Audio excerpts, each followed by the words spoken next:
Hi, this is Eric with Cacao. I'm really excited. I just got back from Ecuador and I really want to let you guys know a little bit about the origin of chocolate.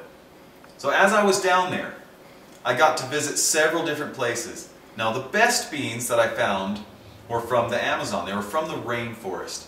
This is where they started. They started in all of the Amazonia. Anywhere where it was out in the wild, it rains like crazy, they just thrive in the rain. These things just grew out in the wild. I want to show you a couple of different pods. These are cocoa pods. So the difference in color, they're both ripe, but different trees and different varieties all look very unique. I saw some that were purple, some that were green, some that were brown. These are all different varieties. Now I want you to understand a little bit about why there are so many different varieties. So chocolate hasn't been chocolate forever. The cocoa pods were around for hundreds of years before anyone ever even thought about making anything out of the actual cocoa bean. What was done, they believed that monkeys would crack these open, and surrounding each bean is this little film, a little pulp. And that pulp is actually very good. These particular ones from Ecuador, they're known for being grown with fields of bananas and mangoes and papaya. So that pulp, if you eat it, it tastes like a sweet, tangy, tropical lemonade. So what the monkeys would do is they would suck this pulp off, and then they would spit the seeds out. They never even had the seeds, because the seeds are actually very, very strong, a very bitter taste whenever they're raw. So that did two things. First of all, humans typically found new foods by learning from the animals. Well, if the animals eat it, it's probably safe for us. So humans did this for hundreds of years. They would just suck off the pulp from these seeds and they would spit them out. Now that did a couple of things. It spread cocoa beans and cocoa trees throughout all of the jungle, throughout all of the Amazon. Now I don't know if you know much about how different varieties come around, but if there's one tree here and there's another tree here and they're different, well, if they get pollinated by a different bee, then they can make their own variety. So that's why there's so many different varieties of these beans, of these cocoa pods. The monkeys would eat one, they would take it 100 miles away, then you'd have a new variety that was right there.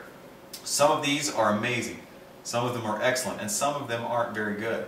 Our goal is to try and find which ones are the best. Fortunately, people have been using these cocoa pods for thousands of years, so a lot of that research has already been done for us.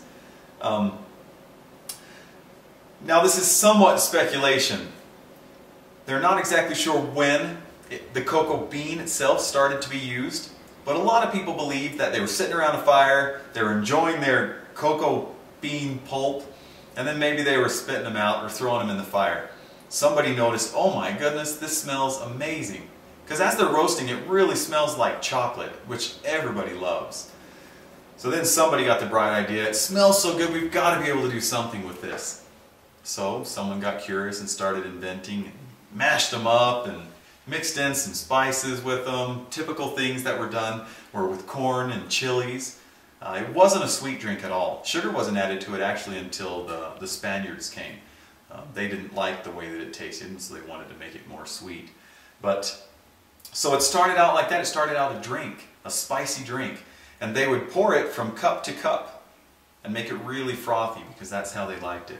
And this was such a special drink that it was actually served to the royalty and to the nobles. It wasn't something that the common people typically had unless they were out in the jungle and they grew their own. The cocoa bean became a monetary system. It was so valued.